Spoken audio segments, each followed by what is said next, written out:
This video I'm gonna give tips how to beat the last judge. This is a very easy boss. Again, if you don't try any shenanigans, and you'll be able to beat it very, very fast. Alright, so bring the multi-binder for extra healing. It's amazing, really helpful here. You can also bring traps, and because you have time to actually use them, and the magma bell I recommend bringing for less damage. Now this boss has 3 stages, but again they're more or less the same. But the main difference is between the first one and the second one. Now yeah, this fight, if you remember the moves, it will be much easier. Of course it's kind of trivial, but some people try crazy things and they fail and they ask themselves, well, how can I finish it? Well, the good news is there are very limited amount of moves. And the best thing actually to do to heal him is when he actually jumps. Same goes, by the way, to the second stage. So basically most of the attacks you want to evade. In the first stage when he does the jump attack, this is the time to attack him. Evade and attack. Basically just wait for it. Everything else, when you kind of spin things, just get out of there. Alright? I mean, I can be aggressive, but if you don't feel comfortable yet, you want to finish him fast, just attack when he actually jumps. When he jumps, attack. Second stage will come very, very quickly. First of all, the rings of fire, just stay in between. Very easy. They'll telegraph very, very well. When he does this, kind of a static, you're going to rush at you. So just jump above him and land in between. Again, not in the fire. You see, very easy. Just landing in between. You have enough time to do that because you cannot charge it. So you have enough time. This time around, when he does this throw, it's going to burst in fire. So you need to stay further away. Unlike before in the first stage where it wasn't with fire, you can do it. Same goes with the jump here. When he jumps, this time around, when he does the jump, he lands and most of the time is going to deal fire to the ground. So you need to just jump. You can jump and just, jump. But I recommend just jumping and stay in the air a bit and then land. And this is the best time to actually punish him throughout the fight until the end.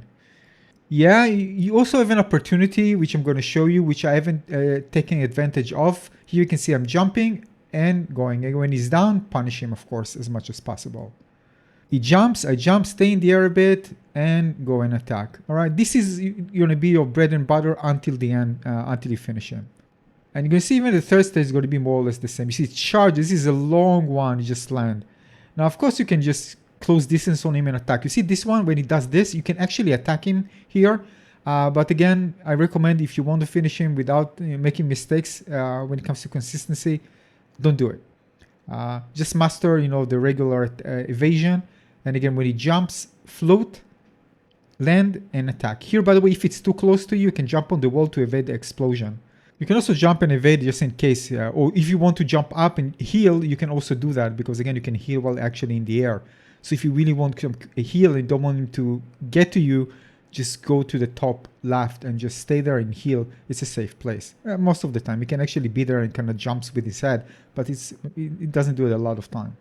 You can also jump on top of his head, by the way, but I recommend not doing so. This is the shenanigans that I'm talking about, people trying crazy things, but you can be very inconsistent, you're going to get damage, and it's not recommended doing. Area kind of miss, with the delay. So again, as long as you take your time and do and kind of repeat it, you'll be fine. Just make sure to heal at the right time. Again, you can just jump again at the top, as I told you, on the wall to heal, so you'll be safe. This is your safe zone for healing. Soon you're going to see that they're going to switch. They're going to be a third stage. You're going to kind of get frenzied with the fire. But again, it's only once when you start the third. This is not the one. This is just, you can see that it's pretty punishing staying there. This is why I recommend not doing it. This is a mistake because I should be on the wall and usually I get punished. So it's better just to jump on the wall and up in the corner and then do it.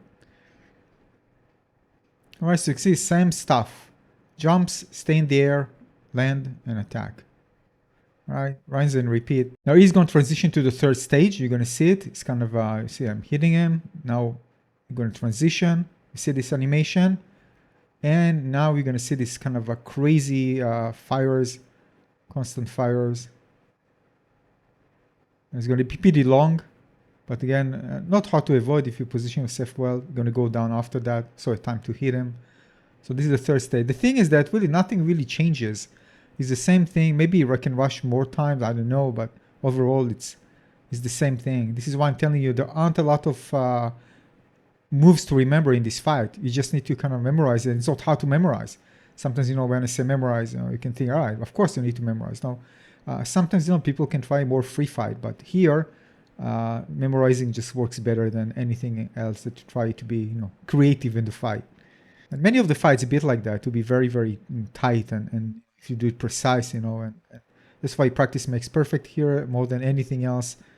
You don't need to rely on luck or anything, just good execution and consistency, and should be finished. And it doesn't take a lot of time because of that. As long as you don't try creative things and you kind of pay attention, try this particular route, you'll be able to finish it relatively fast.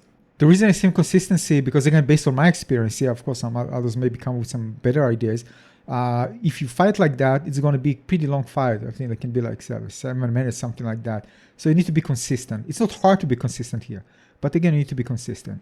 Especially in the second stage. Now, this is the most important part. Don't screw this one up. Get far from there as long as possible, because it's going to explode with fire and it can kill you.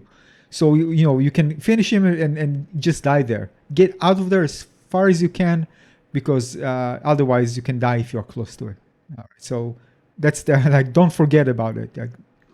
Make it stick in your brain, and basically that's it. Good luck.